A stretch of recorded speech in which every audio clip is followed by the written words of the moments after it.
Gue udah lama nggak menghantui bioskop dan gue juga jarang ikutan berita-berita tentang selebriti atau tentang pop culture. Tapi somehow film ini muncul di banyak kayak media-media yang gue lihat walaupun bukan kategori sosial media. Orang-orang banyak membandingkan film ini dengan The Martian yang dibintangin oleh Matt Damon tentang surviving di Mars atau Interstellar yang tentang wormhole, time travel dari Christopher Nolan. Tapi terus terang gue lebih suka The Martian karena menurut gue lebih menarik ya, lebih interesting, lebih bikin kita mikir. Apalagi sebenarnya dibilang kalau itu mungkin gitu loh untuk membuat apa yang si Matt Damon lakukan di Mars. Anyway, kalau Interstellar gue suka Christopher Nolan tapi terus terang itu bukan top 5-nya gue dari film-film dia karena menurut gue agak agak gimana ya, agak maksa, dan itu bukan film yang bisa ditonton ulang. Menurut gue bukan sesuatu yang menarik buat gue tonton ulang. Tapi anyway, karena Project Hail Mary ini dibandingkan dengan film-film bermutu, gue tertarik untuk nonton karena sekarang terus terang susah banget nemu film yang gimana ya, yang berguna gitu, bukan berguna dari istilah ngapain, tapi at least sesuatu yang bisa bikin kita mikir. Karena selama ini film-film ya banyak yang sequel, banyak yang superhero, yang enggak, yang enggak jelas gitu. Jadi ada film bermutu ya tentu saja gue pengen tahu film ini film apa sih. Jadi menurut gue yang menarik, pertama yang menarik dari film ini, mereka bikinnya tuh nggak sesuai dengan sequence. Jadi bukan, agak dibolak-balik gitu timingnya. Awalnya ini dari cerita si astronot yang dimainkan oleh Ryan Gosling, namanya Grace. Dia kebangun di tahu-tahu di space gitu, dan dia sendiri yang selamat dari pesawat yang isinya 3 kru. Jadi terus dia punya amnesia, dia nggak inget gua di mana, ini siapa, kenapa gua di sini.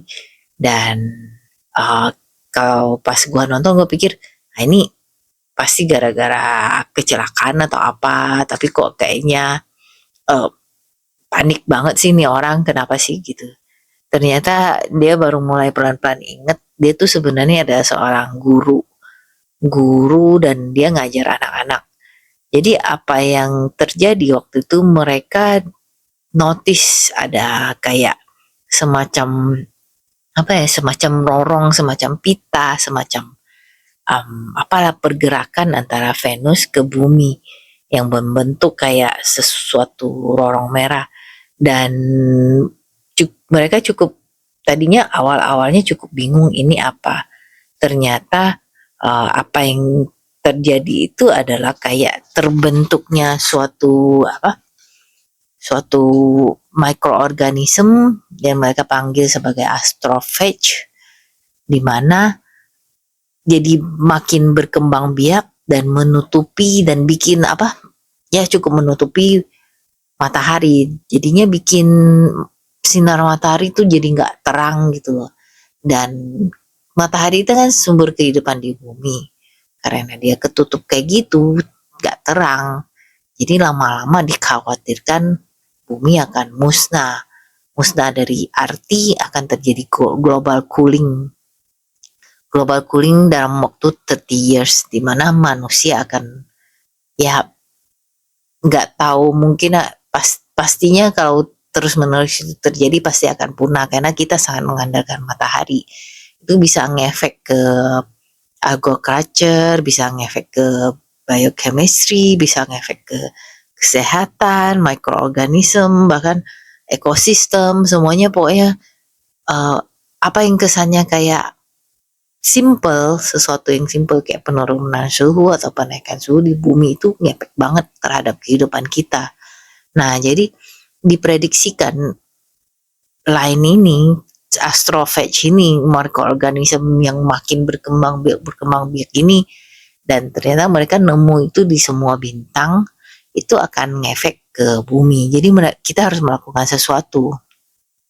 Dan pada saat diselidiki, ada satu bintang planet ya yang tidak kena efek astrophagy ini.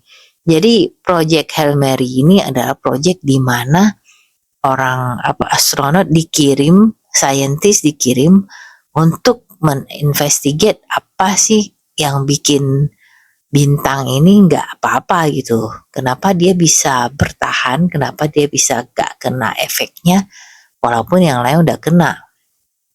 Nah, tapi masalahnya, bukan masalahnya sih, ya masalahnya juga, ini roket yang mereka bawa untuk untuk investigate planet ini namanya Tau Ceti. Mereka cuma bisa bawa bahan bakar satu arah gitu, dan bahan bakar ini menggunakan si astrophagy. Jadi astrophagy ini berguna tapi sebagai bahan bakar, tapi masalahnya kalau kebanyakan mereka akan menutupi matahari gitu. Nah, karena ini cuma one way ticket, ini adalah suicide mission. Lu pergi nggak balik lagi gitu. Jadi si Ryan Gosling ini yang karakternya namanya Grace, dia tuh pelan-pelan mulai inget lagi apa yang terjadi. Dia kan dapat amnesia tuh.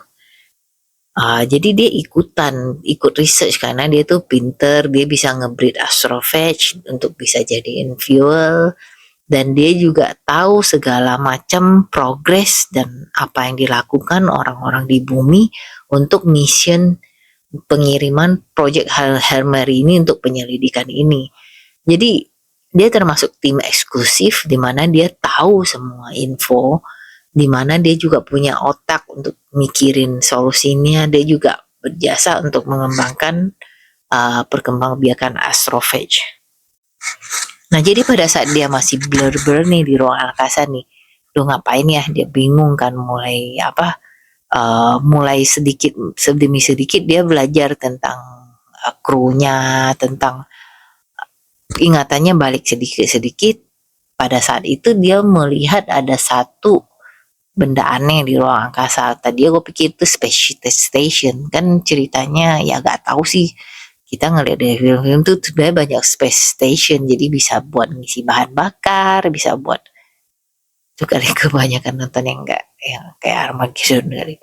Anyway, tampangnya si yang gue pikir space station itu aneh banget, kayak acak-acakan gitu. Dan tadinya dia nggak pengen berurusan dan mencoba kabur, tapi ketarik lagi, dan tahu-tahu dia mendapatkan sebuah pesan.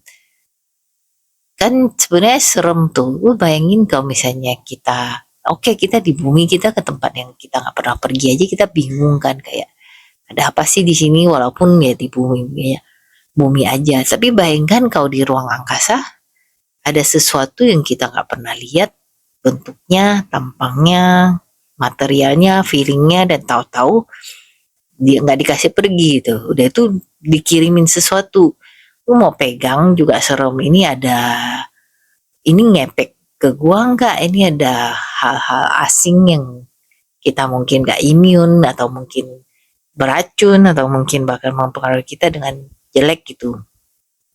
Nah, tapi akhirnya pesan itu dia buka, dan ternyata yang mengirimkan itu pengen tahu dia tuh dari mana gitu. Ini lucu sih. Jadi apa yang dia buka itu kayak komposisi koordinasi dari planet-planet gitu, dan jadi dia mempelajari posisi planet itu, dan dia bisa menginformasikan dia tuh dari mana. Jadi awal mereka mau komunikasi itu lucu. Tadinya karena gue sama sekali nggak lihat spoiler sebelum nonton film ini, gue juga kaget ngelihat aliennya tuh nggak kayak alien yang di movie-movie lain. Ini tuh kayak kepiting batu gitu, mungkin enak kali kalau di anyway, tampangnya entah kayak kepiting, tak apa, mata juga kagak ada, tapi kaki 5. Cuman kepiting ini namanya Rocky, dinamain Rocky. Dia tuh pinter, dia bisa bikin badannya itu, dia bisa kayak 3D printing gitu, bisa bikin astronot kecil, bisa bikin kayak lorong yang gede-gede juga bisa. Dia juga bisa bikin rantai yang buat mengprotek airshipnya. Menurut gue itu aduh asik banget kalau gue bisa bikin kayak gini gitu loh. Dan bahan yang dia pakai itu berasal dari planetnya dia. Kalau nggak salah namanya apa ya, Senodite dia nggak salah. Jadi mereka punya spesifik bahan ini di mana dia bisa bikin macam-macam yang berguna seperti kayak apa namanya, bubble-nya dia, karena mereka sama-sama nggak bisa survive di atmosfernya. Jadi si Grace ini nggak bisa ke tempatnya si Rocky tanpa ada satu chamber yang dikondisikan biar dia bisa nafas gitu. Sedangkan kalau si Rocky ke tempat space-nya si Grace, dia tuh harus pakai bubble suit. Ya namanya kayak di ruang angkasa lah, di mana kita saling mereka saling menyesuaikan diri dengan eksternal elemen gitu. Nah, jadi si planetnya si Rocky ini juga terpengaruh sama si Astrophage. Dan mereka jadinya oke, mari kita kerjasama lah gitu, sama-sama penting, sama-sama pengen mempelajari tentang planet Tau Ceti ini ya, kenapa dia bisa nggak kena efek. Nah si Rocky ini ternyata juga sama dengan si Grace, dia juga satu-satunya yang survive. Dia tinggal sendiri sekarang, jadi mereka benar-benar udah kayak ya senasib sepenanggungan. Jadi mereka berdua mau menemukan kalau di planet yang ada di Tau Ceti itu planetnya atau planet yang sekitar gitu mempunyai predator yang bisa makan si Astrophage. Jadi predator ini mengontrol populasinya Astrophage. Jadi dia tidak terlalu obstruktif dan mereka jadi tidak berkembang biak sampai menutupi matahari gitu. Dan ini yang dibutuhkan oleh bumi atau planetnya si Rocky gitu. Dan karena ya itulah predator itu mengontrol populasi daripada makhluk yang mengganggu. Ini sebenarnya banyak juga yang udah kita lakukan di bumi ini, misalnya kayak ada gitu dulu di mana si urchin tahu kan bulu babi, mereka tuh overpopulate gitu loh, di mana-mana ada, di mana-mana akhirnya menghancurkan apa namanya, rumput lautnya yang kayak buat kita makan sup miso itu, dan jadinya kacau. Akhirnya diperkenalkan atau dibalikin predatornya yang berupa si otter. Si otter ini makan si urchinnya, si bulu babinya, akhirnya populasi carp itu bisa sehat lagi. Atau kayak di mana di elk itu apa sih, kayak semacam binatang di Yellowstone National Park, di mana mereka jadi overpopulate, mereka jadi ngerusak rumput, ngerusak pohon gitu karena saking banyaknya dan mereka nggak punya natural predator. Jadi diperkenalkanlah serigala untuk mengontrol populasi ini. Siapa yang bisa mengontrol manusia ya? Karena menurut gue manusia juga udah merusak planet.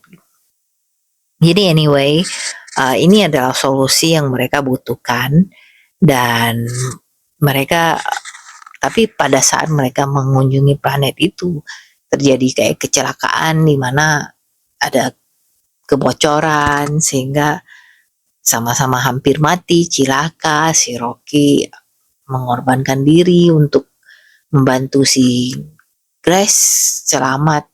Tapi intinya akhirnya mereka berhasil mengkonten si predator ini untuk dijadikan sampel kalau ini adalah solusinya, dan mereka dibawa dengan kontainer Senodite itu yang tadi, Senodite bukan sih namanya, yang tadi berasal dari planetnya si Rocky deh. Di sini gue nggak seneng banget pada saat mereka bikin kecelakaan itu karena pusing gitu loh. Kalau kalian nonton, gue nggak tahu apa karena kalian, kalau misalnya kalian masih muda mungkin tuh nggak terlalu ngefek, atau tapi buat orang-orang yang kayak punya epilepsi atau punya kayak sensitivity sama light, Gue nggak demen kalau film itu dibikin sampai kayak gitu. Dia tuh yang bling bling bling bling bling, tapi yang lama banget, yang overdone.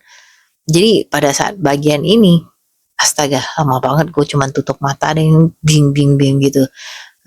Gue nggak pernah ngalamin movie kayak gini, dan ini bikin gue sebel banget pas bagian sini. Oke, dia kecelakaan, oke ada apa, oke ada tabrakan, nggak usah sampai kayak gitu gitu loh. Ini mungkin harus ada epilepsi warning atau apa. Gue sih nggak punya epilepsi ya, tapi gue nggak demen aja ini bikin orang kayak pusing gitu loh, kayak silau. Dan filmnya memang silau banget, kau terang banget, dan itu juga buat orang-orang yang punya glare, yang kayak matanya sensitif atau apa, itu juga nggak gimana banget gitu. Anyway, ini komplain gue yang terbesar tentang film ini.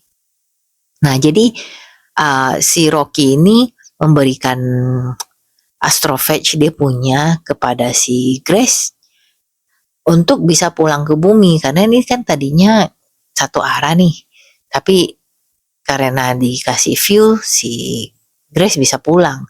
Nah pada saat ini dia amnesinya balik, dia mulai inget ternyata tuh dia ikutan misi ini karena dipaksa.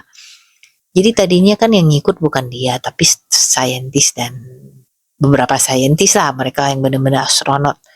Tapi ada terjadi satu kecelakaan di mana saintisnya mati, dan dia tuh dipaksa untuk ikut misi ini karena dia bener-bener nggak mau, tapi dikebukin, dibius, dan makanya dia jadi punya amnesia, dan bangun-bangun dia nggak tahu di mana.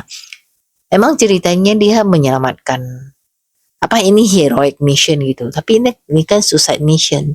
Ya memang sih mungkin mereka nggak ada pilihan lain lagi, tapi bayangkan kalau lu udah ngebantuin mission ini, tahu-tahu digebukin dan dibius, dan tahu-tahu bangun di ruang angkasa semua orang mati, lu nggak bener-bener tahu lu mau ngapain, kesel nggak lu? Ya anyway, si Grace ini kan dia bawa pulang para predatornya Astrophage tuh, tapi dia baru sadar ternyata si predatornya itu develop, mereka bisa menghancurkan kontainernya dia yang terbuat dari cyanide. Cyanide ini adalah semua ini adalah zat khusus yang dari planetnya si Rocky, dan spaceshipnya si Rocky itu semua terbuat dari bahan ini, dan dia juga nyimpan si predator. Berarti kalau dibiarin, si predator ini bisa lepas dan memakan semua shipnya si Rocky, dia nggak akan selamat gitu. Jadi si Grace ini milih untuk balik untuk kasih tahu si Rocky, nggak usah balik ke bumi lagi. Bumi cuma dikirimin apalah paket gitu loh, Shopee, Tokopedia. Oh ini nih predatornya nih, ini nih video kita gini. Akhirnya si Grace ikut ke planetnya si Rocky, dia dibikinin satu biodiversity yang bisa cocok untuk dia hidup. Tapi akhirnya dikasih tahu kalau misalnya mereka bisa menyediakan bahan bakar kalau dia mau pulang ke bumi. Kita nggak tahu dia pulang apa enggak, karena terakhir ini kayaknya dia enjoy ngajarin anak-anak kepiting itu. Ya jadi kayak gitu sinopsisnya, panjang banget. Menurut gua film ini niat ya, mereka bikin kayak oke lah, dari yang namanya sci-fi ini kan yang penting kan kita juga nggak tahu di future itu kayak apa, karena banyak sci-fi yang udah prediksi future. Ini sih mungkin aja kalau dari segi saintifik ya, karena microorganisme ada di mana-mana, mereka bisa impact ke kita dan bisa memusnahkan manusia, bisa memusnahkan bumi, dan ya semuanya dibikin kayak lumayan realistik lah dari segi logik masuk, walaupun untuk zaman sekarang kita kan nggak se-advance itu, tapi kalau logikanya masuk oke. Terus dari segi acting oke, ini kayak si Ryan Gosling kan memang kayaknya udah aktor yang cukup established ya. Gue jarang ngeliat filmnya, kayaknya apa yang gue tonton si Ryan Gosling. Gue mau nonton Blade Runner tapi tahu selalu terputus-putus. Tiap kali gue mencoba nonton ada aja, akhirnya gue belum nonton. Apalagi sih, kayaknya gue nggak pernah nonton film dia yang full deh. Drive gue juga nonton setengah, entah kenapa ya. Tapi gue tahu at least dia berbakat dan memang di film ini juga dia bisa believable lah. Satu orang untuk carry sendiri satu movie itu nggak gampang. Tapi salah satu movie favorit gue mirip kayak gini, kayak Moon, yang judulnya Moon, cuman ada satu aktor, dia sepanjang sepanjang film itu dia berakting sama diri sendiri gitu. Nah jadi menurut gue oke lah, aktornya bisa bikin believable, gue nggak merasa dia kayak aktor pas gue nonton. Oke lah, gue nyimak ke karakternya dia.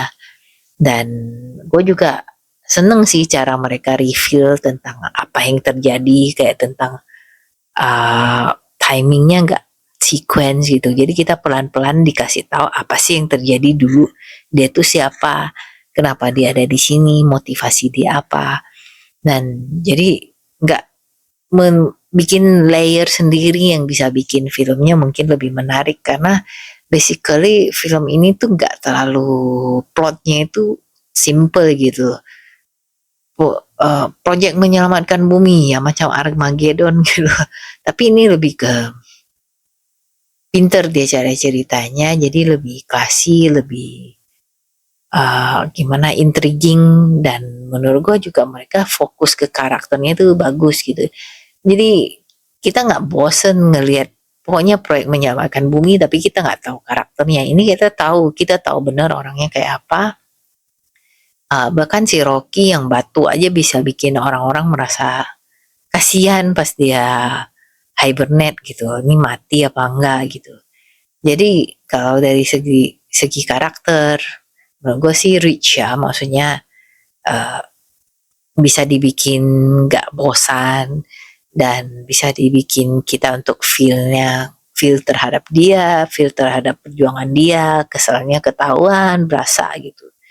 Dari segi logik, dari segi plot, menurut gue juga flowing, at least nontonnya nggak bosen. Dan ini dia jauh lebih bagus lah daripada sequel-sequel film-film yang udah kayak nggak ada ide lagi itu film zaman sekarang.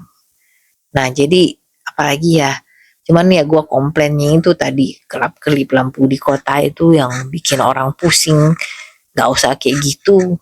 Dan bagian itu gue bener-bener nggak suka karena prolong. Gue memang mungkin gak suka kalau action yang terlalu panjang kayaknya. Udah impactnya udah habis gitu tapi masih di drag gitu. Nah itu bikin gue gak seneng di bagian ini. Tapi selain dari itu kayaknya oke sih. Walaupun mungkin film ini ditonton ulang gak terlalu, ya selain kita udah tahu juga gak terlalu, ya gimana ya, replayable-nya gak terlalu tinggi gitu. Oke, jadi itu review Project Hail Mary. Menurut gua kalian kalau suka film kayak Moon, mungkin kayak The Martian, ya itu bisa rekomen nonton film ini. Itu mirip gitu loh. Dan uh, film ini juga bermutu dan nggak kacangan. Jadi recommended lah.